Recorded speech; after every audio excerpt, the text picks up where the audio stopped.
بسم اللہ الرحمن الرحیم رب اشرح لی صدری ویسر لی امری واحلل عقدۃ من لسانی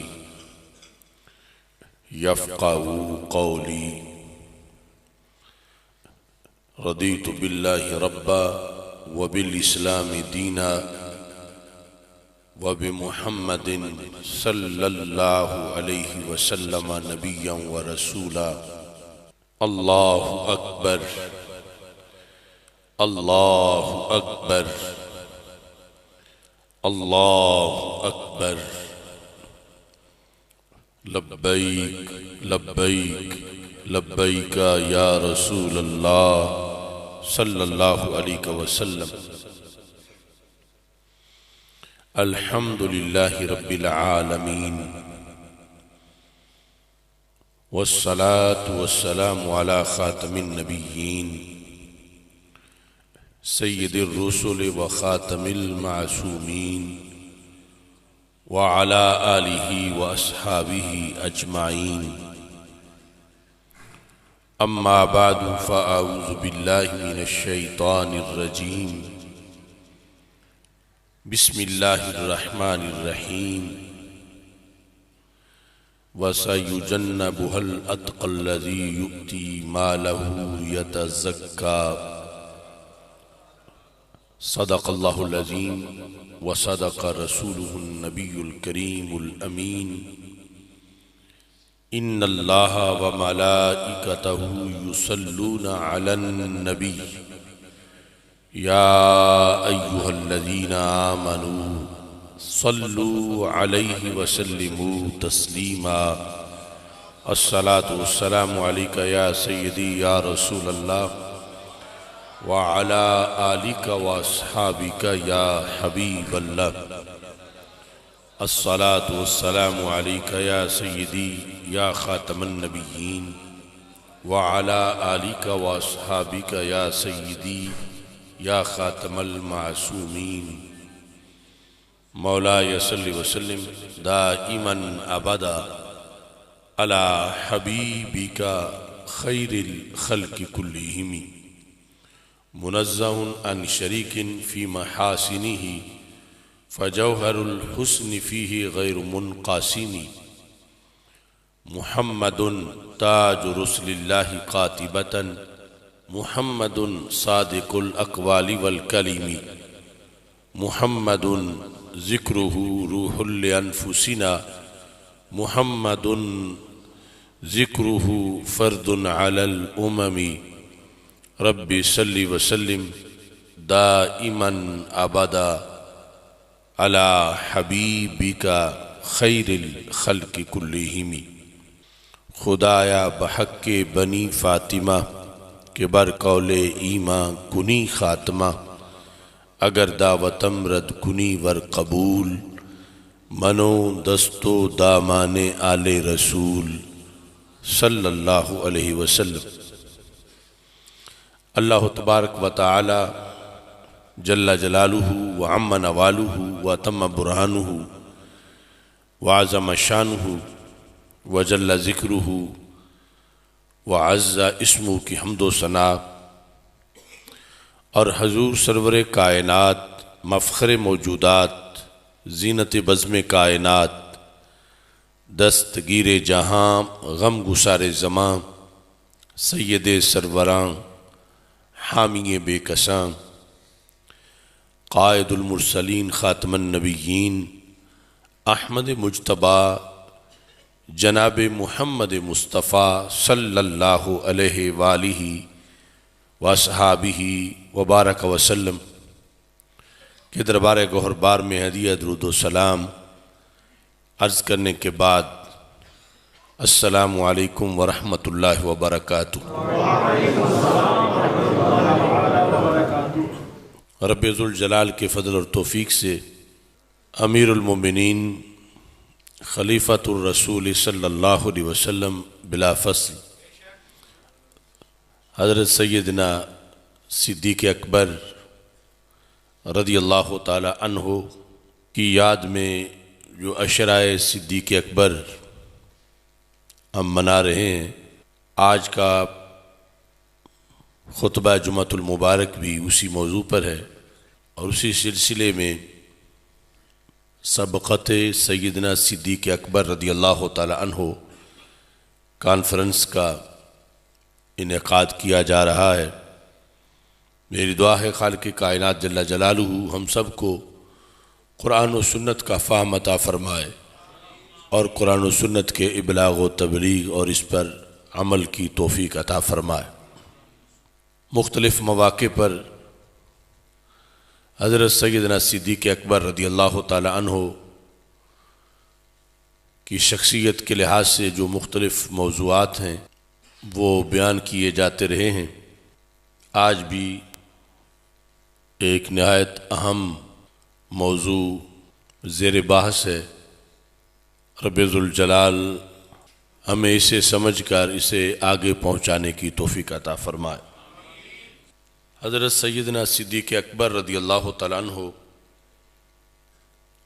سید المرسلین خاتم النبیین احمد مجتبی جناب محمد مصطفیٰ صلی اللہ علیہ وعلی آلہ وصحبہ وبارک وسلم کی ذات والا صفات کے طفیل اور آپ کے وسیلے سے حضرت صدیق اکبر رضی اللہ تعالی عنہ کو جو مراتب عطا کیے گئے، ان میں سے ایک مرتبہ آپ کے اتقا ہونے کا ہے، جسے قرآن مجید برہان رشید میں بیان کیا گیا، اور پھر اس کے زیر سایہ آپ کی افضلیت، اقدمیت، اعظمیت، اکبریت اور سبقت کے سارے موضوع جو ہیں وہ موجود ہیں۔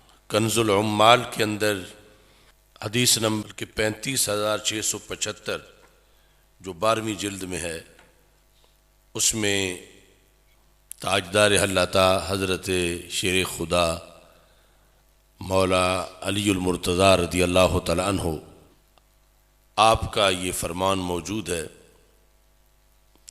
کان علی رضی اللہ تعالی عنہ اذا ذکر عندہ ابو بکر رضی اللہ تعالی عنہ قال السباک یذکرون والذی نفسی بیدہ ما استبقنا الی خیر قط الا سبقنا الیہ ابو بکر رضی اللہ تعالی عنہ، کہ حضرت مولا علی رضی اللہ تعالیٰ عنہ کے پاس جب حضرت صدیق اکبر رضی اللہ تعالیٰ عنہ کا ذکر کیا جاتا تو راوی کہتے ہیں، یعنی ان کے معلومات کے مطابق جب بھی ذکر کیا جاتا تو حضرت مولا علی رضی اللہ تعالیٰ عنہ آگے سے یہ تبصرہ کرتے، السباک یذکرون، کہ لوگ اس ہستی کا ذکر کر رہے ہیں جنہیں رب نے ہمیشہ سبقت عطا فرمائی ہے۔ ایک ہوتا ہے سابق، کہ فلاں فلاں سے سابق ہے، سبقت لینے والا ہے، اور ایک ہے سباق، یہ مبالغہ کا صیغہ ہے، یعنی بہت زیادہ سبقت لینے والا۔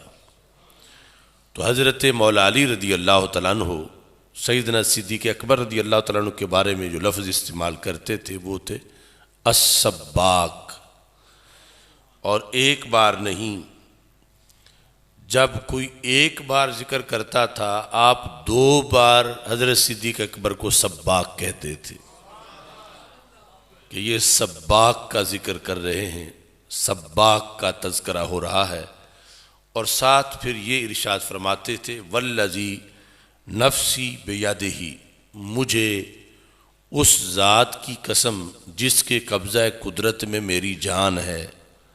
مولا علی فرماتے ما استبقنا الی خیر قط الا سبقنا الیہ ابو بکر، کسی بھی نیکی کے کام میں جب ہم نے مقابلہ کیا تو ہمیشہ صدیق اکبر ہی پہلے نمبر پہ آئے۔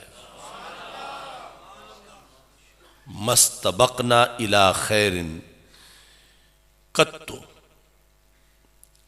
حسر کے ساتھ فرمایا کہ کوئی بھی نیکی کا کام ہو، وہ میدان جہاد یا دیگر مواقع ہوں، جب بھی ایسا موقع آیا کہ دیکھتے ہیں کہ کون آگے بڑھتا ہے اور سب سے پہلے نمبر پر کون آتا ہے، تو حسر کے ساتھ یہ فرماتے ہیں کہ الا سبقنا الیہ ابو بکر، ہمیشہ اچھائیوں میں ہم سے آگے گزرنے والی ہستی کا نام حضرت ابو بکر صدیق رضی اللہ تعالی عنہ ہے۔ اسی کے ساتھ جو اگلی حدیث ہے 35,676، ابو الزناد روایت کرتے ہیں قال رجل لعلی رضی اللہ تعالی عنہ یا امیر المومنین ما بال المہاجرین والانصار قدموا ابا بکر، یہ کیا ہوا کہ مہاجرین اور انصار نے حضرت صدیق اکبر رضی اللہ تعالی عنہ کو آپ پر مقدم کر دیا؟ یعنی جس وقت یہ معاشرے کے اندر کچھ لوگ ایسے پیدا ہو چکے تھے کہ جن کا مزاج شکایت والا تھا اور اعتقاد میں گڑبڑ آ چکی تھی، حضرت سیدنا علی المرتضیٰ رضی اللہ تعالیٰ عنہ کا جب دور خلافت تھا تو آپ کو مختلف مواقع پر مختلف لوگوں نے کہا کہ آپ کا نمبر پہلا تھا، آپ چوتھے نمبر پہ کیوں آئے؟ آپ نے اتنی دیر انتظار کیوں کیا خلافت کا؟ تو اسی مضمون کی یہ بات بھی ہے کہ ایک بندہ آیا، اس نے حضرت مولا علی رضی اللہ تعالیٰ عنہ سے کہا یا امیر المومنین ما بال المہاجرین والانصار، یعنی اس نے جو حضرت صدیق اکبر رضی اللہ تعالیٰ عنہ کی اولیت ہے خلافت میں، اسے مہاجرین اور انصار کے کھاتے میں ڈالا کہ انہیں حضرت صدیق اکبر کو آگے انہوں نے کر دیا، مہاجرین نے کر دیا اور انصار نے کر دیا۔ حالانکہ جو ہمارا پچھلا جمعہ تھا اس پر ہمارے سارے دلائل لاہور میں یہ تھے جو بخاری مسلم اور دیگر کتابوں میں کہ یأبی اللہ والمؤمنون الا ابا بکر، کہ رسول اکرم صلی اللہ علیہ وسلم نے فرمایا کہ ابو بکر صدیق کو میں نے آگے نہیں کیا، اللہ نے آگے کیا ہے۔ اور اس طرح کے بھی ساتھ فرمان موجود تھا کہ میں نے 3 بار اللہ تعالیٰ سے یہ کہا حضرت مولا علی رضی اللہ تعالیٰ عنہ کے بارے میں، لیکن ہر بار اللہ نے انکار کیا اور اللہ نے سوائے ابو بکر صدیق کے اور کسی کو مصلی پر کھڑے کرنے کے لیے مجھے اجازت نہیں دی۔ تو اور اسی پر پھر ہم نے قرآن سے مولا علی رضی اللہ تعالیٰ عنہ کی وہ دلیل بھی پیش کی جو لطائف المنن کے اندر آپ سے کسی نے یہی بات کہی کہ مہاجرین انصار نے آگے کیا، فرمایا مہاجرین انصار نے ابو بکر کو آگے نہیں کیا، اللہ نے ابو بکر صدیق کو آگے کیا۔ یعنی یہ مولا علی رضی اللہ تعالیٰ عنہ نے فرمایا۔ اب یہاں بھی یہ بات ہے کہ ما بال المہاجرین والانصار قدموا ابا بکر، کہ انہوں نے حضرت ابو بکر صدیق رضی اللہ تعالیٰ عنہ کو مقدم کر دیا۔ وَأَنْتَ أَوْفَى مِنْهُ مَنْقَبَةً، حالانکہ آپ کی فضیلت ان سے زیادہ ہے۔ اس سائل نے، اس شخص نے مولا علی رضی اللہ تعالیٰ عنہ سے کہا حالانکہ آپ کی افضلیت، منقبت، فضیلت حضرت صدیق اکبر رضی اللہ تعالیٰ عنہ سے زیادہ ہے۔ وَأَقْدَمُ مِنْهُ سِلْمًا، آپ ان سے پرانے مسلم ہیں، آپ نے پہلے ان سے اسلام قبول کیا۔ وَأَسْبَقْ سابقتاً، اور آپ کو اللہ نے سبقتیں عطا فرمائیں۔ اس طرح کا مضمون اس نے ساتھ اپنے دلائل بھی پیش کیے اپنی طرف سے، اپنی بات کے ساتھ کہ آپ کی سبقت بنتی ہے، آپ کو پہلے ہونا چاہیے تھا۔ تو حضرت مولا علی رضی اللہ تعالی عنہ نے جواب میں یہ ارشاد فرمایا، اتنا غصہ آ گیا، فرمایا آئز اللہ لا قتلتک،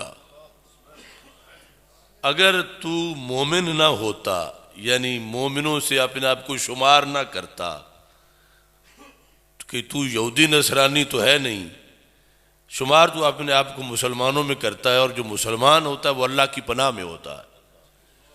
لولا ان المومن عائز اللہ لا قتلتک، اگر مومن اللہ کی پناہ میں نہ ہوتا تو میں تجھے قتل کر دیتا. تیری اس گفتگو کی بنیاد پر جو تو نے بظاہر اپنی ہمدردی میرے ساتھ ظاہر کی ہے، لیکن مجھے اس بات پہ تجھ پہ اتنا غصہ آیا ہے کہ میں تجھے، اگر تو اللہ کی پناہ میں نہ ہوتا تو میں تجھے قتل کر دیتا. اور اس کے بعد آپ نے فرمایا ویحک، ویحک کا معنی اچھائی والا بھی ہوتا ہے، لیکن یہاں جو پہلے غصے کے الفاظ ہے تو ویحا میں دوسرا معنی بھی ہے جس کا معنی ہے تو تباہ ہو جائے، تو تباہ ہو جائے. یعنی اب یہاں یہ معنی نہیں تو خوش رہے، ویحک تو تباہ ہو جائے.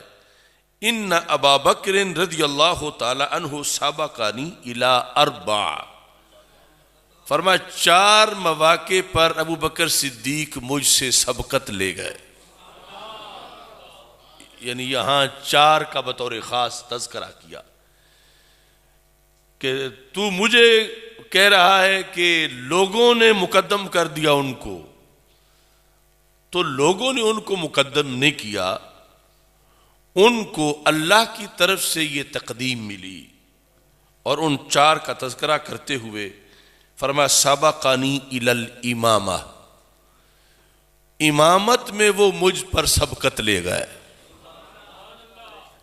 سابقانی الی الامامہ، جو ابن قوا نے بصرہ میں جب آپ پر اعتراض کیا تھا مجمع عام میں کہ آپ کا پہلا نمبر تھا، آپ نے اتنا انتظار کیوں کیا، تو ابن قوا کا تعلق خوارج سے تھا، تو آپ نے اس کے جواب میں مجمع عام کے اندر آپ نے یہ ارشاد فرمایا کہ لست مریضا ولا غائبا.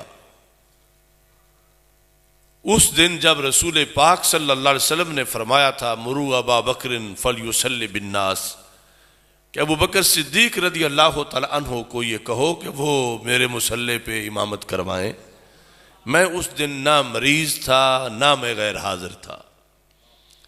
تو اگر میں غیر حاضر ہوتا تو پھر بھی کوئی کہتا کہ چونکہ وہ غیر حاضر تھے تو ان کی باری آ گئی.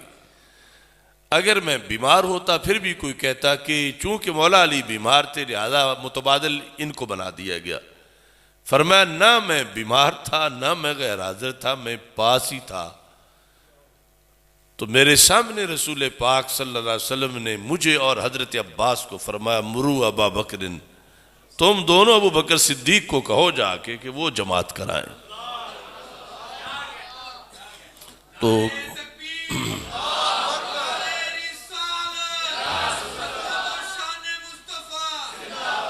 تو کہنے لگے ردینا لدنیانا ما رضی بہ رسول اللہ صلی اللہ علیہ وسلم لدیننا، اللہ کے رسول علیہ السلام نے ہمارے دین میں ہمارا جسے لیڈر بنایا مصلی پہ کھڑا کر کے، نماز جیسے معاملہ میں جو دین کا ستون ہے، تو ہم نے اسی شخص کو پھر دنیا میں بھی اپنا لیڈر بنا لیا اور ان کو اپنا امیر المومنین بنا لیا.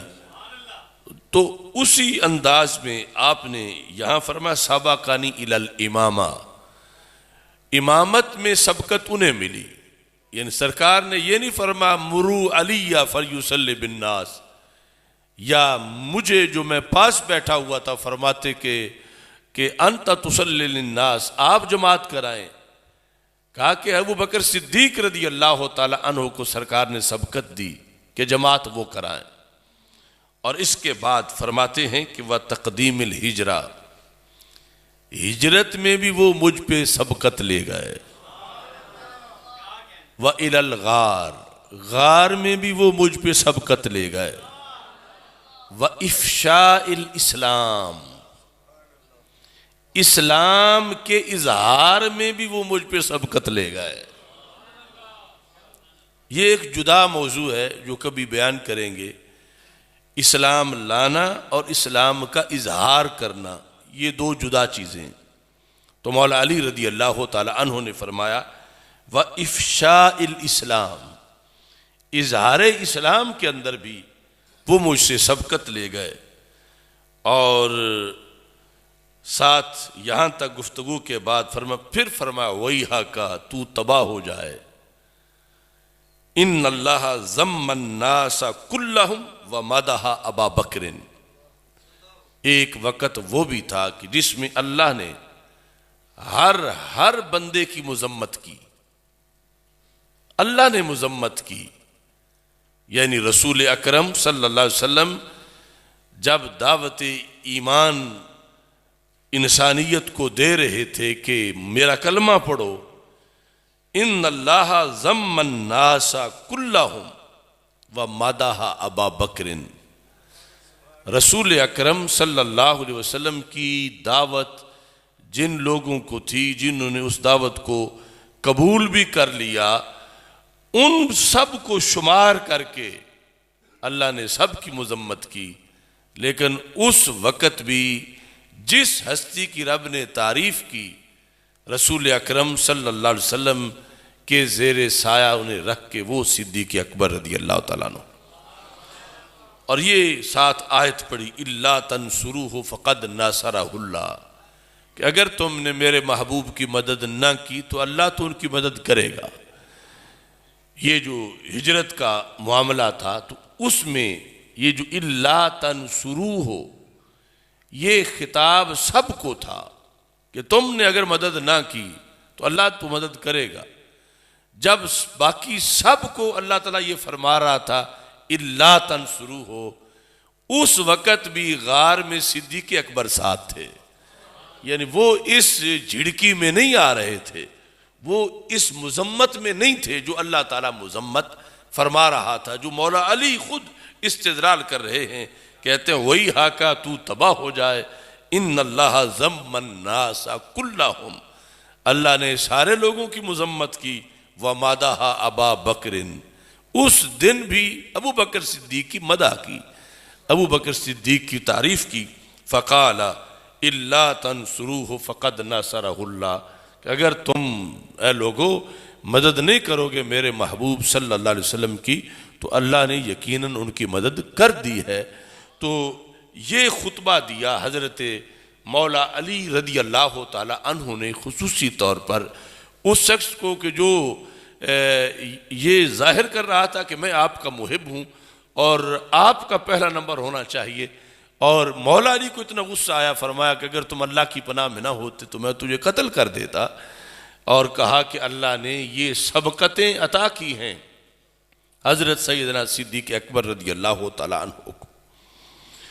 اس موضوع میں آج بھی کچھ باتیں موجود ہیں، عوام میں بیان کرنے سے تھوڑی سی مشکل بھی ہو سکتی ہے لوگوں کو سمجھنے میں، لیکن چونکہ کچھ خواص بھی اس میں بہک گئے ہیں تو پھر وہ بیان کرنا ضروری ہو گیا ہے، کہ تاکہ جب بھی کسی کے سامنے کوئی وہ چیز بیان کرے تو اسے پہلے ہی اس کے لحاظ سے جواب آتا ہو، اور پھر خواص کے لحاظ سے بھی ہے کہ اگر ان کی توجہ نہ ہو تو وہ بھی اس طرف توجہ کریں۔ اس سلسلہ کے اندر ہمارے درس نظامی میں جو عقائد پڑھائے جاتے ہیں تو وہ عقائد نسفی ہیں، اور ان کی پھر آگے شرح ہے، اس کو کہتے ہیں شرح عقائد نسفی۔ شرح عقائد نسفی جو ہے وہ علامہ تفتازانی کی ہے۔ علامہ تفتازانی جو ہے ان کا یہاں پر ایک نقطہ نظر ہے جسے کچھ لوگوں نے آج پیش کر کے اس مسئلے کو ظنی بنانے کی کوشش کی۔ یعنی ہم کہتے ہیں کہ حضرت صدیق اکبر رضی اللہ تعالیٰ عنہ کی افضلیت قطعی ہے۔ کیا ہے؟ قطعی ہے۔ اور کچھ لوگوں نے اس سلسلے میں آج یہ کہا کہ یہ ظنی ہے، یعنی کہتے ہیں افضلیت ہم بھی مانتے ہیں مگر یہ قطعی نہیں ہے، یہ ظنی ہے۔ اور پھر کچھ لوگوں نے یہ کہا کہ اس سلسلے میں چپ کر جانا چاہیے، کچھ بولنا ہی نہیں چاہیے کہ قطعی ہے یا ظنی ہے یا کیا ہے، سکوت اختیار کر دینا چاہیے۔ اس پر پھر کتابیں لکھی گئیں، اور پھر ان کتابوں پر کچھ لوگوں نے تقریریں لکھی حمایت کرنے میں۔ تو اس سے یہ یعنی اس مسئلے میں بھی کچھ لوگوں کو تو حیرانگی ہوگی کہ یہاں بھی اختلاف ہو گیا۔ تو بہرحال چونکہ ہو گیا تو اس کے جواب میں یا حقیقت جو صورتحال ہے وہ بیان کرنا ہماری ذمہ داری ہے، تاکہ لوگوں کا یقین محفوظ ہو۔ شرح عقائد کے اندر عقائد جو کتاب ہے، خود عقائد نصفی متن وہ یہ ہے، یعنی اس میں اختلاف نہیں، وہ وہی ہے جس پہ ہم آج بھی موجود ہیں۔ متن جس پر پھر آگے شروحات لکھی گئیں، متن یہ ہے: افضل البشر بعد نبینا صلی اللہ علیہ وسلم ابو بکر الصدیق ثم عمر الفاروق ثم عثمان ذو النورین ثم علی المرتضی رضی اللہ تعالی عنہم۔ یہ متن ہے عقائد نصفی کا، امام نصفی نے جو متن لکھا۔ اس پر جو آگے شرح ہے وہ ہے شرح عقائد نصفی۔ اس متن پر علامہ تفتازانی نے یہ لکھا کہ علی ھذا وجدنا السلف، سلف کا یہی عقیدہ ہے، سلف کو ہم نے یوں ہی پایا ہے، سلف کا یہی عقیدہ ہے۔ سلف اگرچہ ہم سے پہلے سارے سلف ہی ہیں، لیکن سب سے اول فرد جو سلف کا ہے وہ صحابہ و تابعین ہے۔ تو یہاں سلف جو سب سے پہلے سلف ہیں، مطلب صحابہ اسی عقیدے پر تھے اور تابعین اسی عقیدے پر تھے کہ یہی ترتیب ہے، فضیلت کی بھی یہی ترتیب ہے اور خلافت کی بھی یہی ترتیب ہے، جس طرح متن میں ذکر ہوا۔ تفتازانی کہتے ہیں وَالظَّاهِرُ أَنَّهُ لَوْ لَمْ يَكُنْ لَهُمْ دَلِيلٌ عَلَى ذَلِكَ لَمَا حَكَمُوا بِذَلِكَ۔ کہتے ہیں کہ سلف کے پاس اگر کوئی دلیل نہ ہوتی تو یہ قول نہ کرتے، یقیناً ان کے پاس کوئی دلیل تھی تب انہوں نے یہ قول کیا۔ وَالظَّاهِرُ أَنَّهُ لَوْ لَمْ يَكُنْ لَهُمْ دَلِيلٌ عَلَى ذَلِكَ لَمَا حَكَمُوا بِذَلِكَ، اگر دلیل ان کے پاس نہ ہوتی تو یہ حکم نہ لگاتے جو لگایا ہے انہوں نے۔ اب اس سے آگے وہ سلف سے اختلاف کرتے۔ علامہ تفتازانی نے کہا وَأَمَّا نَحْنُ، لیکن جہاں تک ہمارا معاملہ ہے، سلف کو چھوڑ کر اپنا معاملہ ہے، وَأَمَّا نَحْنُ، جہاں تک ہمارا معاملہ ہے، فَقَدْ وَجَدْنَا دَلَائِلَ الْجَانِبَيْنِ مُتَعَارَضَةً، کہتے ہیں ہم نے تو جانبین کے دلائل متعارض پائے ہیں، ہم نے جانبین کے دلائل متعارض پائے ہیں۔ جانبین کون ہیں؟ ایک جانب اہل سنت ہے اور دوسری جانب روافض ہے۔ تو ہم نے تو ان کے دلائل متعارض پائے ہیں، اور یہ قانون ہے کہ جب کسی مسئلے میں تعارض آ جائے، اذا تعارض تساقط، تو پھر تعارض کی بنیاد پر جب دلیلیں ایک ہی جیسی ہیں تو پھر مسئلہ ہی ساقط ہو گیا، پھر وہاں سکوت کرنا چاہیے، پھر بولنے کی ضرورت ہی نہیں۔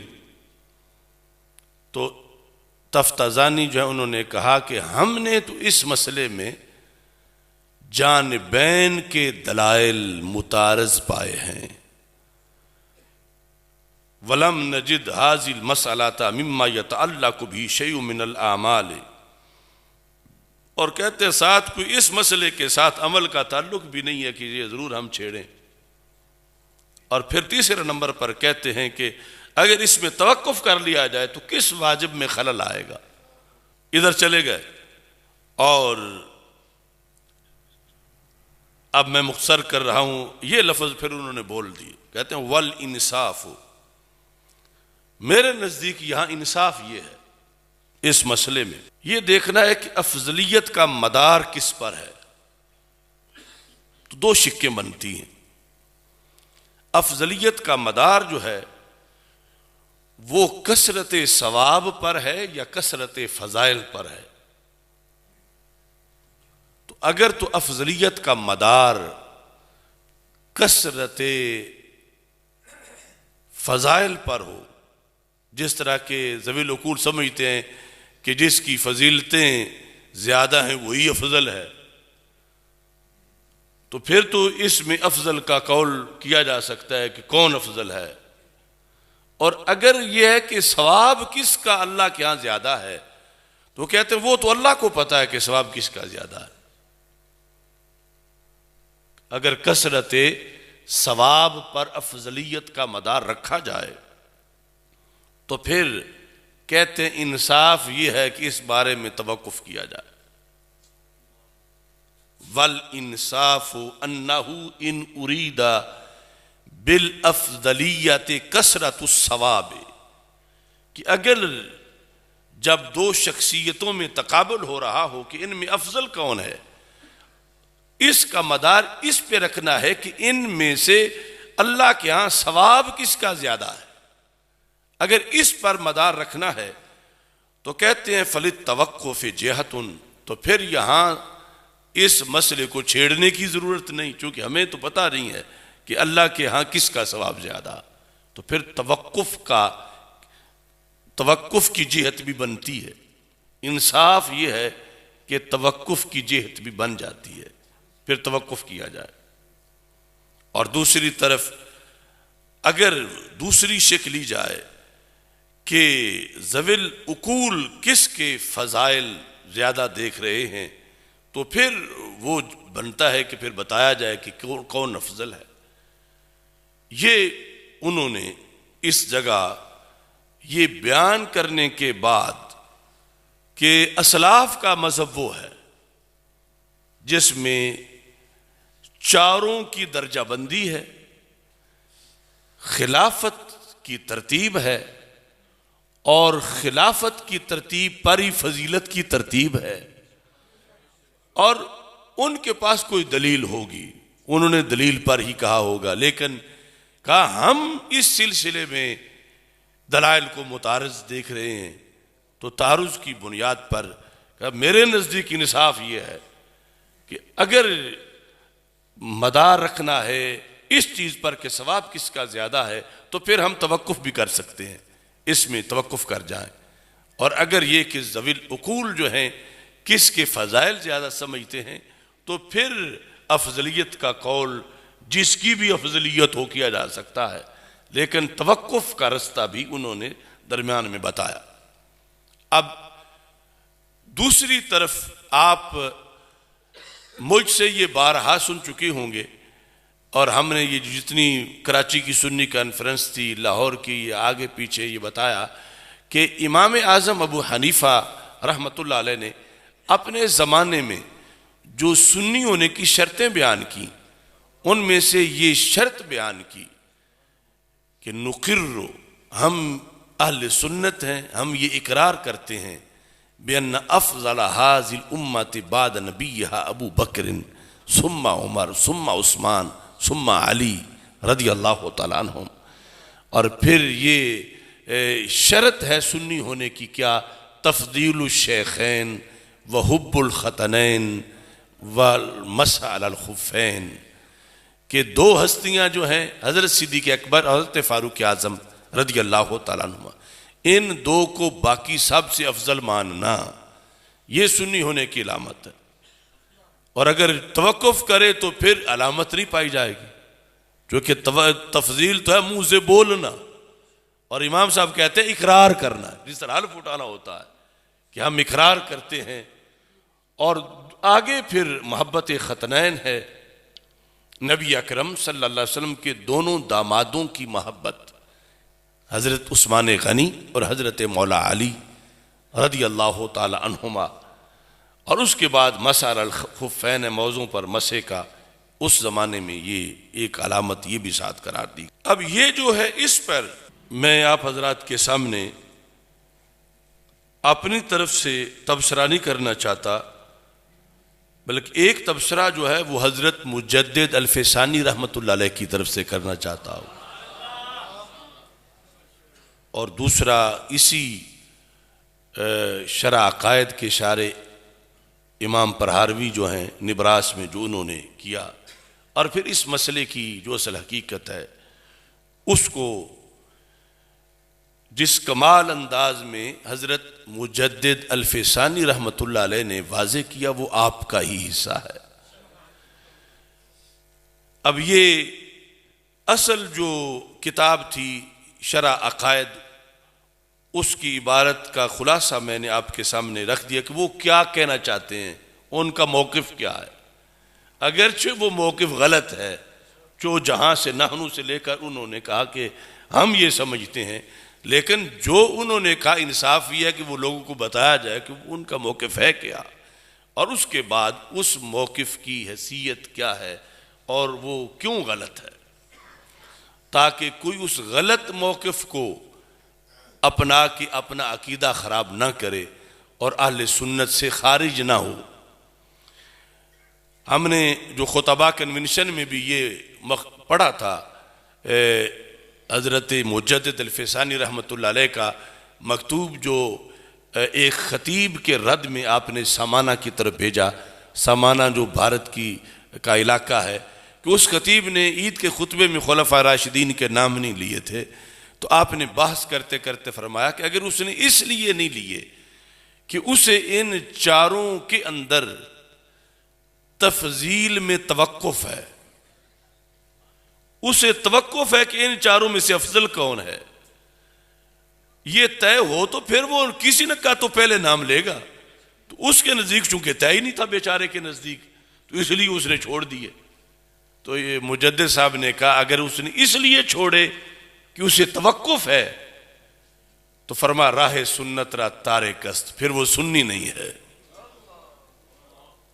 اگر اسے اس بارے میں توقف ہے، ابھی تک ہے سنیوں کی مسجد کا خطیب اور اسے یہ توقف ہے، وہ فیصلہ نہیں کر سکا آج تک کہ ان چاروں میں سے افضل کون ہے، کیونکہ فیصلہ ہم جیسے کسی نے اپنی طرف سے نہیں کرنا، جو فیصلہ ہوا ہے اللہ اور اس کے رسول صلی اللہ علیہ وسلم کی طرف سے، جس پر صحابہ سارے قائم تھے اسی پر ایمان کا اظہار کرنا ہے۔ تو مجدد الفسانی رحمۃ اللہ علیہ نے مکتوبات شریف جلد نمبر 1 اس کے اندر صفحہ نمبر 131 حصہ 4 دفتر اول آپ ارشاد فرماتے ہیں، اور فارسی چونکہ ہماری بولی کے قریب قریب ہے، اگر میں صرف فارسی بھی پڑھوں گا تو آپ کو سمجھ ضرور آ جائے گی کہ مجدد صاحب کتنا پیار سے رد کر رہے ہیں تفتازانی کا۔ فرماتے ہیں آنچ مولانا سعد الدین نام ہے تفتازانی کا، آنچ مولانا سعد الدین در شرح عقائد نصفی، یہ وہ کتاب ہے، در شرح عقائد نصفی دریں افضلیت انصاف دانستاست۔ وہ جو مولانا سعد الدین تفتازانی نے اس افضلیت والے مسئلے میں شرح عقائد نصفی میں جو انہوں نے انصاف جانا ہے کہ چپ کر رہنا چاہیے، انصاف پھر یہ ہے کہ چپ کر جانا چاہیے، توقف کرنا چاہیے، مجدد صاحب فرماتے ہیں از انصاف دور است۔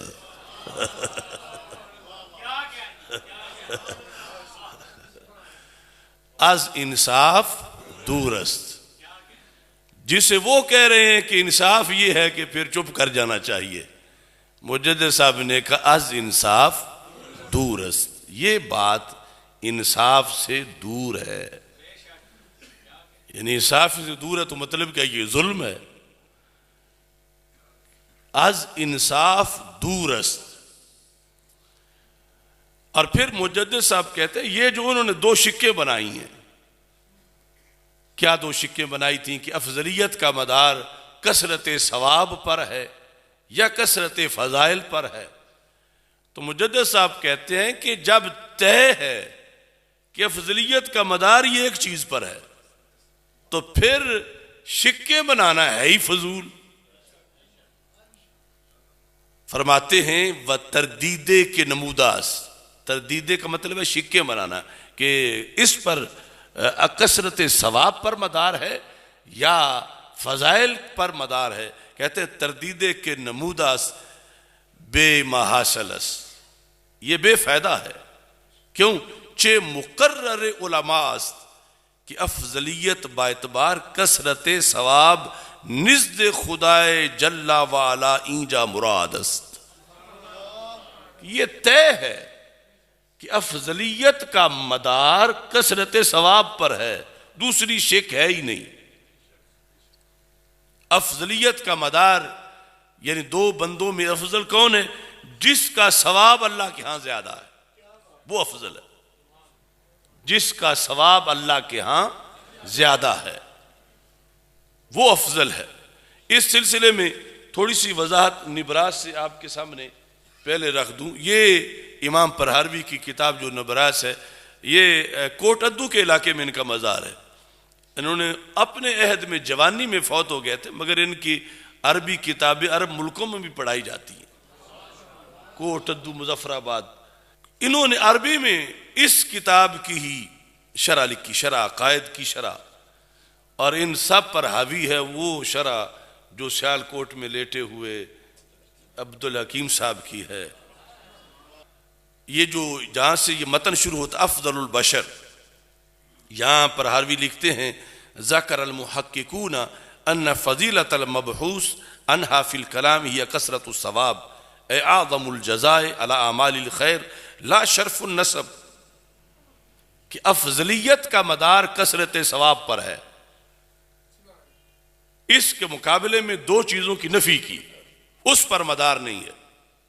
ایک نسبی شرافت پر افضلیت کا مدار نہیں، نسبی شرافت پر.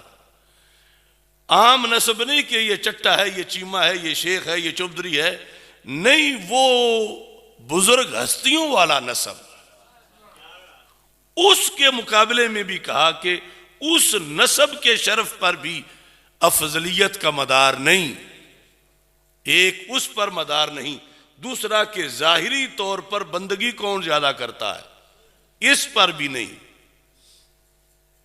مدار یہ ہے کہ اللہ کے ہاں ثواب کس کا زیادہ ہے. یہ بات بھی جلد ہضم نہیں ہوگی، سوچنی پڑے گی. اور انہوں نے پھر اس کی مثال دی.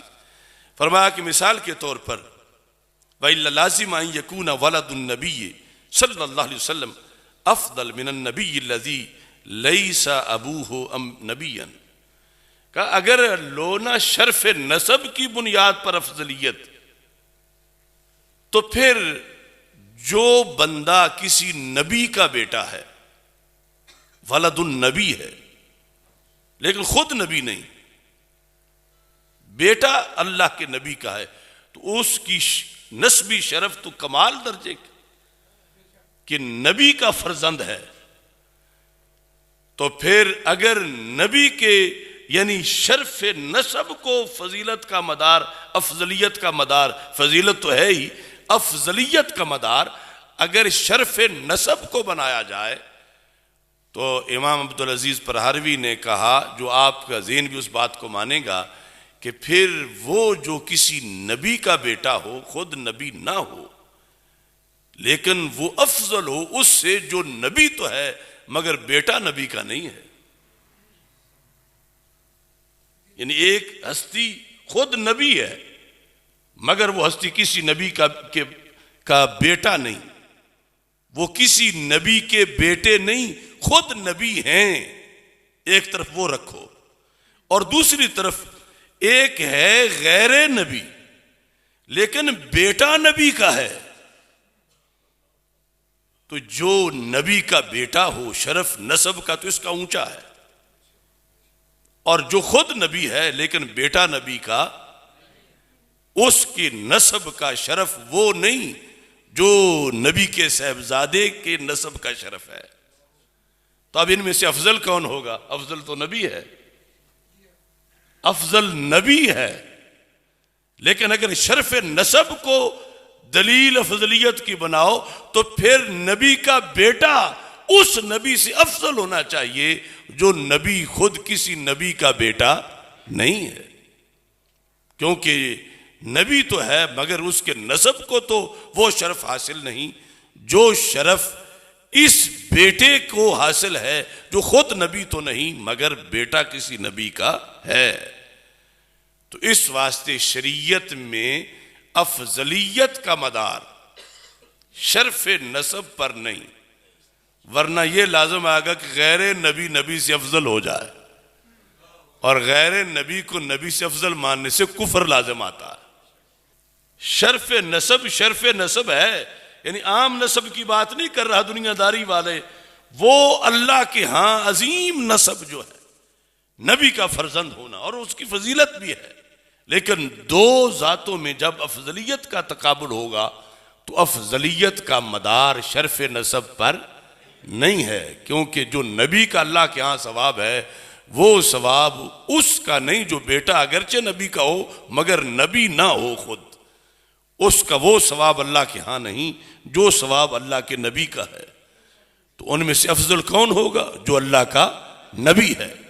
ایک یہ چیز بیان کی کہ افضلیت میں شرف نسب کا مدار نہیں ہے، دوسرا ظاہری طاعت کا مدار بھی نہیں ہے، چونکہ عمومی طور پر تو ہم ذہن میں یہی سمجھتے ہیں کہ جس نے نمازیں زیادہ پڑھی ہیں، مثال کے طور پر نفل بھی زیادہ پڑھے ہیں، چونکہ تارک تو نماز کی فرض کی دوسری ہستی بھی نہیں، ایک نے ظاہری جو اطاعت ہے بندگی ہے کثرت سے کی، تو یہ ہوگا کہ جس نے کثرت سے بندگی کی ہے پھر اس کا ثواب زیادہ ہوگا، پھر یہ افضل ہوگا۔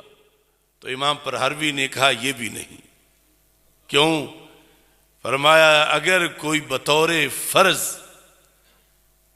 آج چلو بوری سونا تو مل ہی سکتا ہے، کسی نے آج 15ویں صدی میں ایک بوری سونے کی اللہ کے راستے میں دی اور ادھر صحابی نے ایک مٹھی دی تھی، تو طاعت بظاہر جس نے بوری سونے کی دی اس کی زیادہ ہے، اور ادھر جس نے مٹھی دی تھوڑی ہے، لیکن اللہ کے ہاں ثواب مٹھی والے کا زیادہ ہے۔ بوری تو کیا اوت پہاڑ بھی دے دے تو اس مٹھی کو نہیں مل سکتا۔ تو اس واسطے مدار جو ہے وہ ہے کہ اللہ کے ہاں ثواب کس کا زیادہ ہے، اس پر مدار ہے کس چیز کا؟ افضلیت کا۔ تو اس چیز کو یعنی اب ویسے ذہن میں رکھ لو کہ جتنا ثواب حضرت صدیق اکبر رضی اللہ تعالی عنہ کا اللہ کے ہاں ہے، اتنا نبیوں کے بعد کسی امت کے کسی فرد کا نہیں ہے۔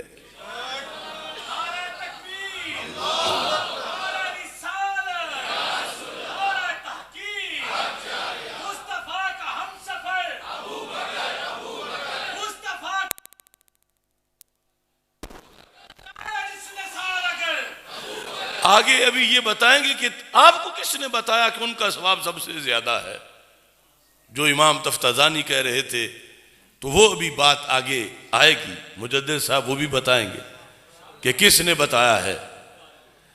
تو بہرحال آپ کو غصہ تھا، آپ نے شروع میں کہا کہ از انصاف دور است، کہ سعد الدین تفتازانی نے جو کہا کہ یہ انصاف یہ ہے کہ توقف کر لیا جائے، ان ہستیوں میں افضل بیان ہی نہ کیا جائے، تو آپ نے فرمایا کہ از انصاف دور است، اور جو انہوں نے شکیں بنائیں کہ یہ ہے یا یہ ہے، کہ یہ فضول ہے، کیونکہ طے ہے یہاں، شکیں تو تب ہوں جب شک ہو کہ یہ وجہ ہے یا یہ وجہ ہے، فرمایا یہ طے ہے علماء کے ہاں، چلو عوام کو نہ بھی پتا ہو۔ مجدد صاحب نے کہا چھ مقرر علماء است، علماء کے ہاں یہ طے شدہ ہے کہ علماء سے مراد بھی ہم جیسے نہیں، مجدد صاحب سے پہلے جو بالخصوص صحابہ و تابعین، کہ افضلیت با اعتبار کثرت ثواب نزد خدائے جل و علا این جا مراد است، کہ اللہ کے ہاں ثواب کس کا زیادہ ہے، نہ افضلیت کے بمعنی کثرت ظہور فضائل و مناقب کہ کس کے فضائل کتابوں میں زیادہ لکھے ہوئے، اس پر مدار نہیں، مدار اس پر ہے کہ اللہ کے ہاں ثواب کس کا زیادہ ہے۔ توجہ کرنا، اب یہاں ارشاد فرماتے ہیں کہ یہ بات سارے صحابہ کو پتا تھی کہ جتنے فضائل حدیث میں ذکر کیے گئے ہیں حضرت مولا علی رضی اللہ تعالی عنہ کے اتنے کسی کے ذکر نہیں کیے گئے، اور اس کا سبب تھا وہ بھی بیان کیا کہ جب کچھ لوگوں نے شکایات لگائیں تو سرکار نے جو حتمی حقیقی شان تھی وہ بتائی ان کو۔ لفظ سنیں، حتی قال الامام احمد ما جاء لأحد من الصحابة من الفضائل ما جاء لعلی رضی اللہ تعالیٰ عنہ۔ امام احمد بن حنبل کہتے ہیں کہ صحابہ میں سے جتنے فضائل حضرت مولا علی رضی اللہ تعالیٰ عنہ کے آئے ہیں کتابوں میں، اتنے کسی کے نہیں آئے۔ ما ذالک، یہ جانتے ہوئے کثرت فضائل کو سب جانتے ہوئے ہمیشہ حکم کردان بافضلیت خلفائے ثلاثہ، یہ جانتے ہوئے صحابہ کہ مولا علی کے فضیلت میں یہ بھی حدیث ہے، یہ بھی حدیث ہے، یہ بھی حدیث ہے، پھر بھی سارے صحابہ و تابعین نے خلفائے ثلاثہ کو مقدم کیا ہے۔ کیسے؟ حکم کردان بافضلیت خلفائے ثلاثہ، صرف مقدم کرنا بغیر فضلیت کے نہیں، حکم کردان بافضلیت خلفائے ثلاثہ۔ پس معلوم شد کہ وجہ افضلیت دیگر است ورائے فضائل و مناقب، کہ وجہ اگر فضائل کی ہوتی تو پھر سارے کہتے یہی افضل ہے، وجہ پھر کوئی اور ہے۔ فضائل کا جس طرح وہ نبی کے بیٹے کے لحاظ سے ذکر کیا، وجہ فضائل یقیناً برحق ہیں اور ان کا انکار نہیں، لیکن وجہ افضلیت فضائل نہیں، کچھ اور ہے۔ تو مجدد صاحب ارشاد فرماتے ہیں وَاِطِّلَا بَرْآں افضلیت، فضائل کو مانتے ہوئے صحابہ نے پھر افضلیت صدیق اکبر کی کیوں مانی، ان کے بعد افضلیت حضرت عمر کی کیوں مانی، ان کے بعد افضلیت حضرت عثمان غنی رضی اللہ تعالیٰ عنہ کی کیوں مانی؟ مجدد صاحب کہتے ہیں مشاہدان دولت وحی را میسر است، کہ جن لوگوں کے سامنے وحی نازل ہوئی، جن لوگ جو مشاہد تھے وحی کے، انہیں یہ میسر آیا کہ باصری یا باقرائن، یا تو صراحتاً ان کو پتا چلا سرکار سے کہ کس کا ثواب سب سے زیادہ ہے، یا باقرائن کرینوں سے پتا چلا کہ بصری یا باقرائن معلوم نمودہ باشن وہاں صحابہ پیغمبرن علیہ وآلہ الصلوات و تسلیمات، اور وہ عام لوگ نہیں، اللہ کے رسول علیہ السلام کے صحابہ ہیں۔ ہمیں وہ موقع نہیں ملا جو انہیں ملا، ہمیں پتا نہیں اللہ کے ہاں ثواب کس کا زیادہ ہے، انہیں پتا چلا کہ اللہ کے ہاں ثواب کس کا زیادہ ہے، چونکہ وہ وحی کے مشاہد تھے، یا صراحتاً پتا چلا یا قرائن سے پتا چلا۔ اس بنیاد پر اگرچہ انہیں فضائل مولا علی رضی اللہ تعالیٰ عنہ کے کثرت سے نظر آ رہے تھے، اس کے باوجود انہوں نے افضلیت حضرت صدیق اکبر کی تسلیم کر لی۔ فضائل مانتے ہوئے افضلیت جس کا مدار کثرت ثواب پر ہے، کہ ثواب کس کا زیادہ ہے، اس کی پھر وجوہات بھی ہیں، یعنی زیادہ ہونا علیحدہ چیز ہے، وجوہات اس کی علیحدہ ہیں، وہ علیحدہ موضوع ہے۔ اب پھر مجدد صاحب آتے ہیں، پس آنچے شار عقائد نصفی گفتاس، پس وہ جو شرع عقائد نصفی کے شارع نے، یعنی عقائد نصفی کے شارع نے کہا ہے کہ اگر مراد از افضلیت کثرت ثواب است پس توقف را جہت است، کہ اگر افضلیت سے مراد جو ہے وہ کثرت ثواب ہے تو پھر چپ کر جانا چاہیے۔ مجدد صاحب فرماتے ہیں ساکت است، یہ جو تفتزانی نے کہا اس کی کوئی حیثیت نہیں، یہ ساکت ہے۔ انہوں نے جو توقف کی وجہ بتائی وہ ساکت ہے، زیرا کہ توقف را وقت گنجائش باشد، کیا فضلیت را از قبیل صاحب شریعت صریحاً اور دلالتاً معلوم نہ کردہ باشند، کہ توقف کا تب تک بنتا ہے یا گنجائش بنتی ہے کہ وہ افضلیت صاحب شریعت سے صحابہ نے صراحتاً یا دلالتاً معلوم نہ کی ہوتی، تو پھر توقف کا تک بنتا تھا۔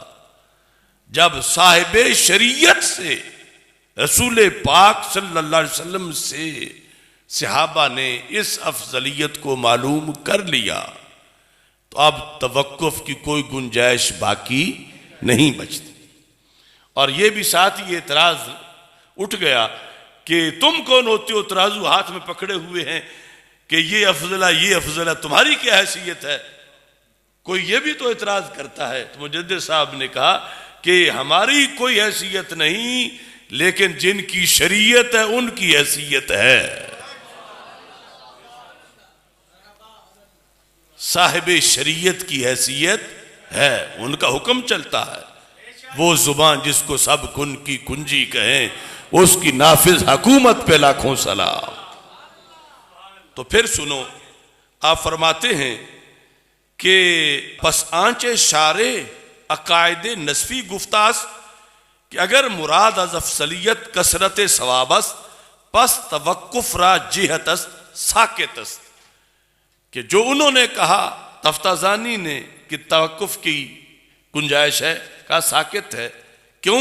توقف را وقت گنجائش باشد، توقف کی تب گنجائش تھی کہ افضلیت را از قبیل صاحب شریعت صریحاً اور دلالتاً معلوم نہ کردہ باشند۔ اگر صحابہ نے یہ افضلیت سرکار دو عالم صلی اللہ علیہ وسلم سے معلوم نہ کی ہوتی تو پھر گنجائش تھی۔ جب انہوں نے معلوم کر لی افضلیت سرکار سے دو طریقے صراحتاً یا دلالتاً، تو اب پیچھے توقف کی کوئی گنجائش باقی نہیں رہی۔ اس واسطے تفضیل کا قول کرنا ظنی نہیں قطعی ہے، اور یہاں چپ کر جانا جائز نہیں، اور جو اس میں توقف کر جائے گا وہ پھر سنی نہیں ہوگا، وہ راہ سنت کا تارک ہوگا۔ سنی کی یہ شرط اس لیے پھر صحابہ کے بعد تابعین میں امام اعظم ابو حنیفہ نے اصول میں لکھ دی کہ تفضیل الشیخین، کہ اسے منہ سے بول کے کہنا پڑے گا میں مسلمان ہوں، میں سنی ہوں، میں اقرار کرتا ہوں کہ حضرت صدیق اکبر حضرت عمر رضی اللہ تعالیٰ عنہما باقی ساری امت سے افضل ہیں۔ اب یہاں آپ یہ ارشاد فرماتے ہیں اگر معلوم نہ کردہ باشند، چونکہ کوئی اتنا بھی درمیان میں رکھنا نہیں رہنے دینا چاہتے مجدد صاحب، کہتے ہیں کہ اگر صحابہ نے سرکار سے معلوم نہ کی ہوتی تو توقف کر لیتے تم۔ اب یہ کہ انہوں نے معلوم کہاں کی، کہاں لکھا ہوا ہے، معلوم کر لی۔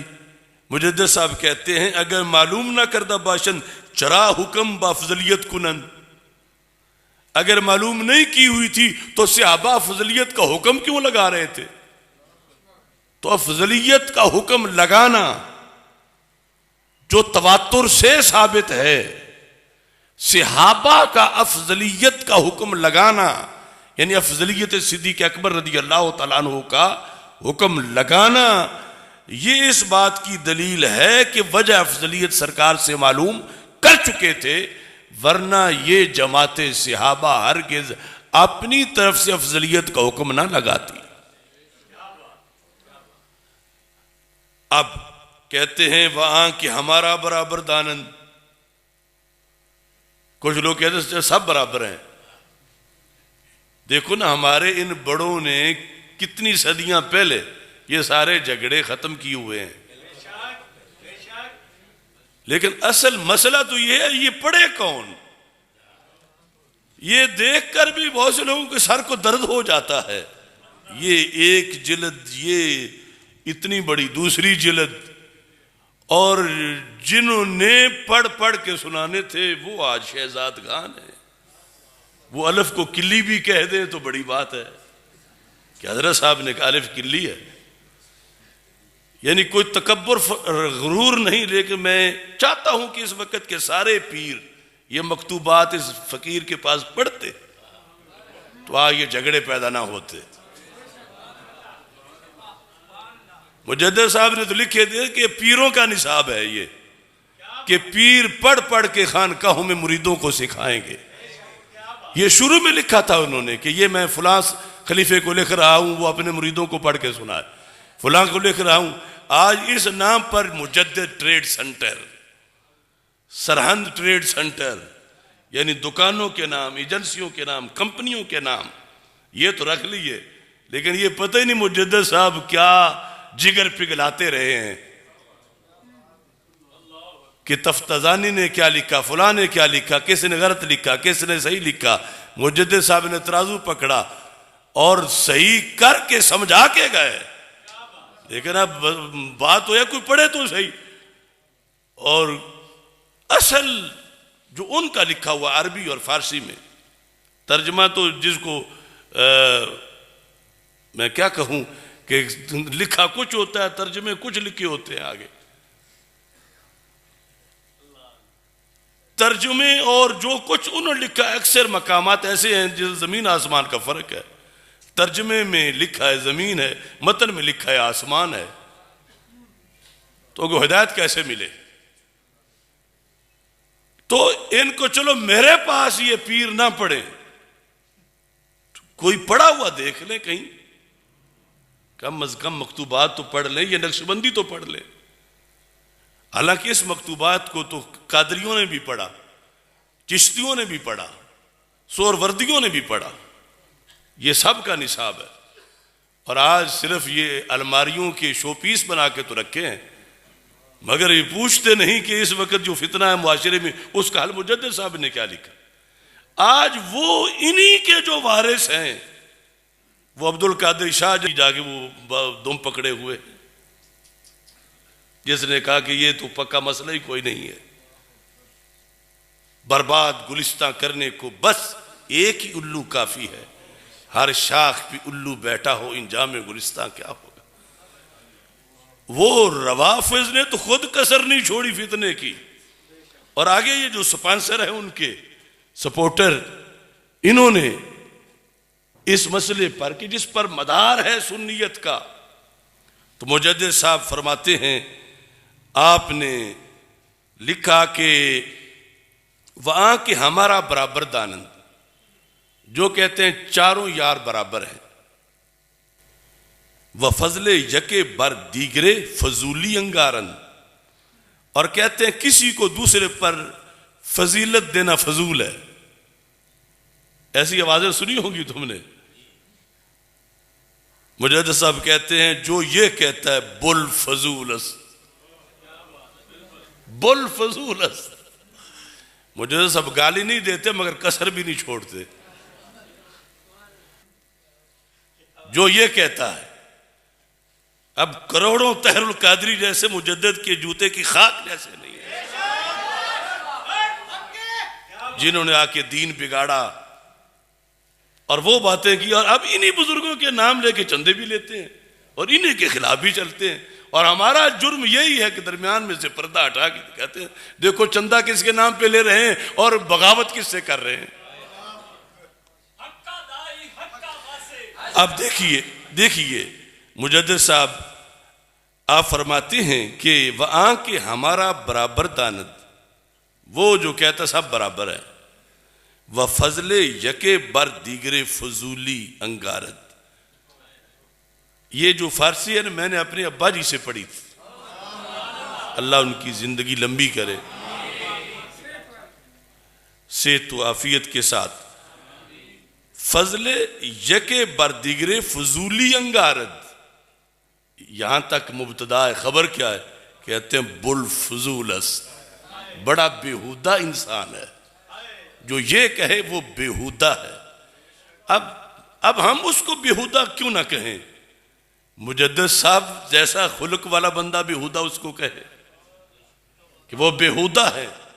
اب ہم کہاں سے خلق لائیں ان لوگوں کے لیے جن کے لیے مجدد صاحب کے ذہن میں کوئی نرم گوشہ نہیں ہے؟ ابھی اعلیٰ حضرت کا تو ڈنڈا ہی سخت ہو رہا ہے.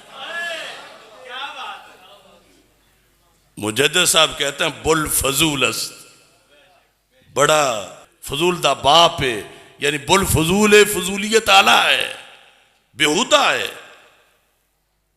اور کہتے ہیں پھر غصہ بہت ہے مجدد صاحب کو، کہتے ہیں عجب بل فضول ہے، بڑا عجیب بیہودہ ہے کہ اجماع اہل حق را فضولی دانت. کہا میں نے اس لیے اس کو بیہودہ کہا کہ اسے شرم نہیں آئی کہ اس نے اہل حق کی اجماع کو فضول سمجھا ہے. اسے یہ شرم نہیں کہ ان کو افضل کہنے پر اجماع کن لوگوں نے کیا؟ وہ اولئک هم الصادقون کی شان والے ہیں جن کو قرآن نے اولئک هم الصادقون کہا. اے ٹو زیڈ جو سارے سچے ہیں ان سب نے مل کے ابو بکر کو افضل کہا.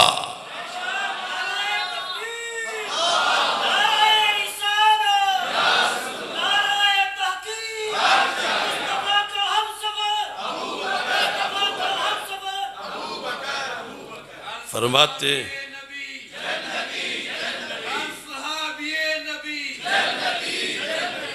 کہ اجماع اہل حق را فضولی دانت. کہتے ہیں میں نے کوئی سختی نہیں کی، اصل وہ لائق اس کے ہے کہ جب کہتا ہے کہ سب برابر ہیں اور ترجیح دینا حضرت صدیق اکبر رضی اللہ تعالیٰ عنہ کو فضول ہے، تو فرماتے ہیں یہ خود بڑا جہول ہے، عجب فضول ہے کہ اجماع اہل حق کو فضول کہہ رہا ہے. مگر لفظ فضل اورا بئیں فضولی برداست. تو اب یہ جو صرف میں نے ایک تقریباً پونا صفحہ پڑھا ہے آپ کے سامنے مکتوبات شریف کا، جس میں انہوں نے باقاعدہ نام لے کر سعد الدین تفتازانی کی اس مقام کا کہ جہاں انہوں نے کہا کہ پہلے تو اسی پر ہی قائم تھے، مگر ہمارا یہ ہے کہ میں کہتا ہوں کہ دلائل متعارض ہیں. اب یہاں باری آ گئی ہے امام پرہاروی کے سوٹے کی. عبدالعزیز پرہاروی آپ کہتے ہیں کہ جب یہ ٹیکسٹ لکھ کے پھر یعنی متن ہے پہلے عقائد نصفی، اس پر ہے شرح عقائد نصفی، پھر دونوں کو اکٹھا کر کے انہوں نے متن بنا کے اوپر پھر اپنی شرح کی. تو اس میں ان کی بات پہلے پوری سمجھائیں گے اور پھر اپنی کریں گے. جب انہوں نے کہا نا کہ وَلَمْ نَجِدْ حَاذِهِ الْمَسْأَلَةَ فِي مَا يَتَعَلَّقُ بِهِ شَيْءٌ مِنَ الْأَعْمَالِ أَوْ يَكُونُ التَّوَقُّفُ فِيهِ مُخِلًّا بِشَيْءٍ مِنَ الْوَاجِبَاتِ. اتنا لکھ کے تفتازانی صاحب کا کہتے ہیں یریدو، وہ یہ ارادہ کرتے ہیں، اپنی بات نہیں کر رہے. میں کہتا ہوں یہاں بھی ہمارے ایک مردان کے شیخ الحدیث صاحب ہیں، وہ کہتے ہیں نبراس والے نے کہا ہے. نبراس والے نے جو کہا ہے وہ آگے ہے جس میں وہ ڈنڈا لے کے کھڑے ہو گئے. نبراس والے نے یریدو کہا ہے، اریدو نہیں کہا. واحد غیب کہا ہے کہ نصفی تفتازانی کا یہ ارادہ ہے، تفتازانی کی یہ رائے ہے، تفتازانی یہ کہہ رہے ہیں. وہ بتا کے پھر کہا جو تفتازانی نے کہا غلط کہا، خود رد کیا ہے. تو یہ کتنی زیادتی ہے کہ نبراس والے کے کھاتے میں ڈال دینا کہ پرہاروی صاحب جائیں انہوں نے یہ کہا، لیکن بات آگے جاری رکھی اور انہوں نے یہ کہا. ہرگز پرہاروی صاحب نے اس کی حمایت نہیں کی، نہ اتفاق کیا ہے، بلکہ الٹا رد کیا ہے. اور رد بڑا سخت کیا ہے۔ رد کیسے کیا؟ آپ فرماتے ہیں یہ جو تفتازانی صاحب نے کہا ہے نا کہ یہاں دلائل متعارض ہیں، اہل سنت کے اور شیعہ کے دلائل متعارض ہیں افضلیت کے مسئلے میں، تو چپ کر جانا چاہیے۔ امام تفتازانی کہتے ہیں یہ بات غلط ہے۔ اما فی الاول فلأن ادلۃ اہل السنت احادیث صحیحہ واضحۃ الدلالہ واما ادلۃ الشیعہ فاما موضوعات او غیر واضحۃ الدلالہ فلا تعارض۔ اتنا فرق ہے، آپ دیکھو اتنا فرق ہے کہ ایک شیخ الحدیث کہتا ہے کہ نبراس والے وہی بات کر رہے ہیں جو تفتازانی نے کی ہے، اور تفتازانی نے کیا کیا؟ دلائل متعارض ہیں، اور نبراس والے کہہ رہے ہیں کوئی تعارض نہیں ہے۔ تعارض ہونا نہ ہونا یہ زمین و آسمان کا فرق ہے نا، نفی اس بات کا۔ انہوں نے کہا دلائل افضلیت کے متعارض ہیں تو مسئلہ ختم ہو گیا، دونوں طرف دلیلیں ہیں اور ایک جیسی ہیں۔ تو امام پرہاروی نے کہا یہ بات غلط ہے، کیوں؟ فَلِأَنَّ أَدِلَّةَ أَهْلِ السُّنَّةِ أَحَادِيث صحیحہ۔ اتنا فرق ہے کہ سنیوں کی جو دلیلیں ہیں وہ ساری صحیح حدیثیں ہیں۔ کون سی حدیثیں ہیں؟ صحیح حدیثیں، یہ ادلہ اہل سنت۔ وَأَمَّا أَدِلَّةُ الشِّيَّةِ فَإِمَّا مَوْضُوعَاتٌ او غیر واضحۃ الدلالہ۔ جو اہل سنت کے دلائل ہیں کس مسئلے پر؟ افضلیت صدیق اکبر رضی اللہ تعالیٰ عنہ کے مسئلے پر جو اہل سنت کے دلائل ہیں، وہ دلائل کیسے ہیں؟ امام پرہاروی کہتے ہیں نمبر ایک، یا تو ساری صحیح حدیثیں ہیں، نمبر دو یا نہیں ساری صحیح حدیثیں بھی ہیں، اور اس مسئلے پر ان کی دلالت واضح بھی ہے۔ ایک ہے نا حدیث تو صحیح ہو لیکن مسئلے سے اس کا تعلق ہی کوئی نہ ہو۔ حدیث حج کے بارے میں ہو، مسئلہ روزے کا ثابت کرنا ہو تو حدیث صحیح ہے اپنی جگہ، مگر مسئلہ تو روزے کو اس میں نہیں لکھا ہوا۔ تو افضلیت کے بارے میں امام نے کہا نبراس کے اندر کہ یہ سمجھ لو کہ جو اہل سنت کے دلائل ہیں، ایک تو ساری حدیثیں صحیح ہیں، دوسرا ان حدیثوں کا افضلیت ابو بکر پر جو دلالت ہے ان کی وہ بھی واضح ہے، کوئی دور کی بات نہیں ہے کہ حدیث روزے کی ہو اور مسئلہ نماز کا ثابت کیا جا رہا ہو۔ یہ ہیں اہل سنت کے دلائل، اور ان کے مقابلے میں اما ادلۃ الشیعہ فرمایا جو وہ دلیلیں جن میں واضح دلالت ہے افضلیت علی رضی اللہ تعالیٰ عنہ پر، وہ حدیثیں یا تو دلالت والی تو ساری گھڑی ہوئی ہیں، موضوعات ہیں، موضوعات وضع کی جو 3 لاکھ حدیثیں رافضیوں نے گھڑی تھیں ان میں سے ہیں، وہ سرکار کے فرمان نہیں ہیں، وہ گھڑی ہوئی ہیں، اور جو حدیثیں صحیح ہیں ان کی اس مسئلے پر دلالت ہی نہیں، وہ کسی اور مسئلے کی ہیں، ان کی دلالت واضح ہی نہیں۔ تو کہا یہ تفتازانی صاحب کس طرح برابر کی دلیلیں لا کے تعارض بنانا چاہتے ہیں؟ فلا تعارض، یہاں دلائل میں کوئی تعارض نہیں ہے، صرف اہل سنت کے دلائل ہیں، اور وہ دلائل افضلیت صدیق اکبر رضی اللہ تعالی عنہ پر ہیں، اور وہ دلائل کیسے ہیں؟ صحیح حدیثیں ہیں، اور ان کی اس مسئلے پر دلالت بھی واضح ہے۔ یہ انہوں نے بیان کیا، جس کو چھوڑ کر معاذ اللہ ایک غلط چیز جو ہے وہ عوام کو اردو میں لکھ کر لوگوں نے دے دی۔ اب یہاں پر میں آخری بات ان کی آپ کے سامنے پیش کر کے گفتگو کو ختم کرتا ہوں۔ امام پرہاروی نے کہا کہ ساری لمبی بحث کرنے کے بعد کہتے ہیں یہ جو افضلیت والا مسئلہ ہے نا، اس کے بارے میں اصول سمجھ لو، اور یہ آپ سارے بھی سمجھ لیں اور آپ سارے سمجھا بھی دیں۔ نہ روزانہ یہ باتیں ہوتی ہیں، نہ یہ وقت آتا ہے، نہ اس کی گنجائش ہوتی ہے۔ فرماتے ہیں حاضل مسئلہ تو یدور علیہ ابطال مذہب الشیعہ، یہ جو افضلیت صدیق اکبر رضی اللہ تعالیٰ عنہ کا مسئلہ ہے نا، اس پر مذہب شیعہ کو باطل کرنے کا مدار ہے۔ اگر یہ تم چھوڑو گے تو کبھی اس باطل مذہب کو باطل نہیں ثابت کر سکو گے. اگر یہاں تم کہہ دو زنی ہے یا اس کے بغیر بھی گزارا ہو جائے گا، یہ کون سا نماز روزہ ہے؟ جس طرح کہ وہ تفتزانی صاحب نے کہا اس پر کیا موقوف ہے؟ تو امام پرہروی نے کہا یدور علیہ مذہب الشیعہ ابطال مذہب الشیعہ فإن اول اصولہم ان علی رضی اللہ تعالیٰ عنہ افضل الکل. کہا کہ روافض کا یہ پہلا اصول ہے جس پر پورا دین ان کا قائم ہے، جس کے بعد اسلام کا ایک ذرہ بھی نہیں بچتا اگر اس کو چھوڑ اجازت دے دی جائے ان کے دین کو. وہ کیا ہے؟ کہتے ہیں ان کا پہلا اصول یہ ہے کہ حضرت مولا علی رضی اللہ تعالیٰ عنہ افضل الکل ہیں، سارے صحابہ سے افضل ہیں. ثم یفرعون علیہ انہ اشبہ الصحابۃ بالنبی صلی اللہ علیہ وسلم. حضرت مولا علی رضی اللہ تعالیٰ عنہ کو افضل الکل کہنے کے بعد پھر وہ کہتے ہیں سارے صحابہ میں سے مولا علی رضی اللہ تعالیٰ عنہ سرکار کے زیادہ مشابہ ہیں. یہ کہنے کے بعد فہو الخلیفہ تو پھر کہتے ہیں پھر خلیفہ بلا فصل وہی ہیں. 3 سٹیپ پہ افضل ہیں، پھر اشبہ ہیں، اشبہ ہیں تو پھر خلیفہ بلا فصل وہ ہیں، اور اس کے بعد کہتے ہیں کہ جب خلیفہ بلا فصل وہ ہیں تو پھر سارے صحابہ نے ان پہ ظلم کیا معاذ اللہ. جو حضرت صدیق اکبر رضی اللہ تعالیٰ کو خلیفہ بنا لیا تو ظلم کیا، تو ظلم کرنے کے بعد کہتے ہیں کہ سارے پھر ظالم ہوئے تو عادل نہ ہوئے، عادل نہ ہوئے تو ان کی تو روایت حدیث ہی درست نہیں، روایت حدیث ہی درست نہیں تو پھر ایک حدیث بھی نہ بچی، ایک حدیث نہ بچی تو قرآن نہ بچا، قرآن نہ بچا تو اسلام کیسے بچا؟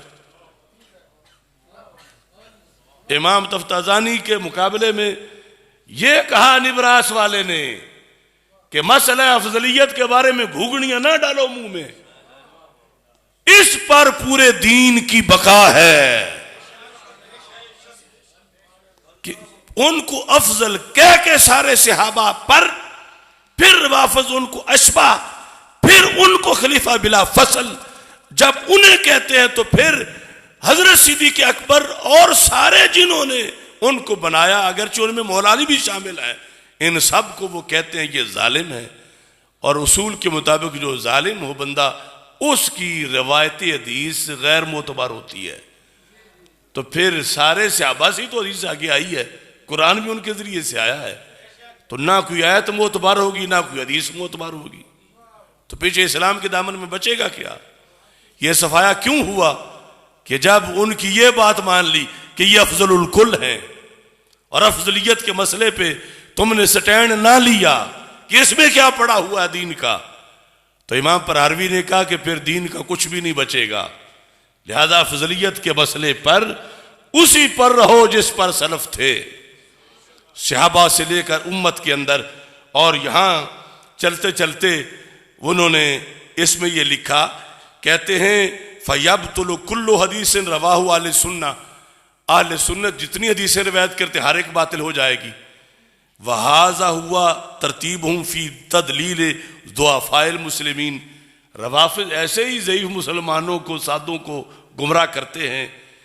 اور فسادہ اشد من مفاسد مذہب المعتزلہ، اتنا فساد معتزلہ کے مذہب کا نہیں، والجبریہ، جبریہ کے مذہب کا، مرجیہ کے مذہب کا، جتنے باطل فرقے ہیں کا ان سب کا اتنا فساد نہیں جتنا روافض اور شیعہ کا فساد ہے دین کو باطل کرنے میں. ایک حدیث نہیں بچے گی، ایک آیت نہیں بچے گی. تو پھر فَيَجِبُ عَلَى الْعُلَمَاءِ الْاِحْتِمَامُ بِمَسْأَلَةِ الْأَفْضَلِيَّةِ. واجب ہے علماء پر کہ افضلیت صدیق اکبر کے مسئلے کا اہتمام کریں، اس میں لیٹ نہ جائیں، اس میں کچی لسی نہ بنے، اس میں پل پلے نہ ہوں. دین پورا اس پر بقا اس کا انحصار ہے. فَيَجِبُ عَلَى الْعُلَمَاءِ الْاِحْتِمَامُ بِمَسْأَلَةِ الْأَفْضَلِيَّةِ. کہتے ہیں وَإِنَّمَا أَتْنَبْنَا فِي هَذَا الْمَقَامِ. لکھتے لکھتے کافی لمبا لکھ گئے. کہتے عادت نہیں تھی اتنا لمبا لکھنے کی، متن پر میں نے یہاں لمبا کر دیا. کیوں؟ مجبوری کیا ہے؟ جیسے ہم نے جمعہ لمبا کر دیا، مجبوری کیا ہے؟ کہتے لِأَنَّ الشَّارِحَ قَدْ تَسَاهَلَ، کیونکہ تفتزانی نے یہاں غلطی کر دی تھی، تفتزانی سے تساہل ہو گیا تھا. فَصَارَ كَلَامُهُ مَزَلَّةَ الْأَقْدَامِ، اس کا کلام پھسلن گاہ بن گئی تھی. فَصَارَ كَلَامُهُ مَزَلَّةَ الْأَقْدَامِ، یہ نہروں کے کنارے بچوں نے پھسلنے کے لیے جگہ بنائی ہوتی ہے، وہ کھیلتے ہیں، اس کو کہتے ہیں مزلہ، پھسل جانے کی جگہ. کہا تفتزانی نے لکھتے لکھتے پھسلن گاہ بنا دی تھی جہاں آ کے بڑے بڑے پھسل جائیں گے. اور تفتزانی تو چلے گئے، نبراس والے چلے گئے، ہمارے زمانے میں بڑے بڑے پھسل کے گرے. اب پھسلے ہوئے ہیں ہم، جن کو سمجھانے کے لیے اطنبنا الکلام، جمعہ اتنا لیٹ کر دیا ہے. حتی کہتے ہیں امام پرہاروی، ایسی کمزور عبارت لکھی تفتزانی نے، اتنی غلط لکھی. حتی سمعنا الشیعہ تھا، میں نے اپنے زمانے کی شیعوں کو سنا یحتجون بعبارتہ، وہ تفتزانی کی عبارت اٹھائے پھرتے ہیں، یحتجون بطور حجت اور دلیل کے، کہ دیکھو تمہارے تفتزانی نے لکھا ہوا ہے کہ افضلیت کی تو دلیل ہی متعارض ہے. یحتجون بعبارتہ ویزلقون بہا کثیرا من طلاب العلم، کہ یہ دکھا کہ بہت سے طالب علموں کو دھکا دے کے پھسلا رہے ہیں کہ افضلیت کی بات ہی نہ کرو، افضلیت چھوڑ دو. تو اس واسطے یہ کہا کہ میں نے یہ گفتگو لمبی کی، اور اس کو بیان کرنے میں ہم سے بھی لمبی بات ہو گئی، چونکہ موضوع شروع تھا، ورنہ جتنی اس کی دلیلیں تھی وہ ساری کتابیں تو بھی مزید پڑھی ہوئی ہیں. لیکن یہ ہے وقت کا قرض، اس میں سوچنے کی بات ہے. یہ تحدیث نعمت ہے. آپ نے جو آج عوامی منبر پہ یہ سنا، اس وقت کی پاکستان کی ساری مسجدیں، عالم اسلام کی ساری مسجدیں اس موضوع کو، جس پر مدار ہے دین کا، یہ جو ہم جیسوں کو تو یہ جواب آ نہیں سکتے، یہ جو بڑے لکھ کے گئے، لیکن کم از کم ہم پڑھ نہیں سکتے تو ہو جائیں. کون آج یہ بیان کر رہا ہے؟ ایک ایک حوالے کے لیے کتنی راتیں جاگنا پڑتا ہے. انہیں یہ خبر نہیں، ان کے لیے ایک ایک لائن کے لیے 50 سال لگتے ہیں، تب جا کے بات کہیں سے پکی ملتی ہے. اور اس پر مدار ہے ایمان کا، قبر کی روشنی کا. تو اس کا آگے بھرپور طریقے سے اہتمام کرنا چاہیے. وآخر دعوایا ان الحمد للہ رب العالمین.